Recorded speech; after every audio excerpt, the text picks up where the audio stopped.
Dhugumaan duutanii yaa ustaaza keenya, yaa abbaa nashiidaa kan hundaaf fakkeenya. Dhugumaan sin nyaattee jarri sareen suni dhugaan duutan jedhee hin amanu ani.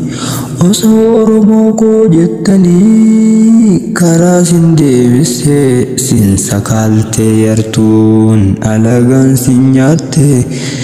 Eenyutti nu dhiiftanii nuti eenyuun qabna? Eenyutu sin gayaa mee eenyuun abdanna? Inshaallah gumaa baasnaa yookaas hin dhaqqabna. Inshaallah gumaa baasnaa yookaas hin dhaqqabna.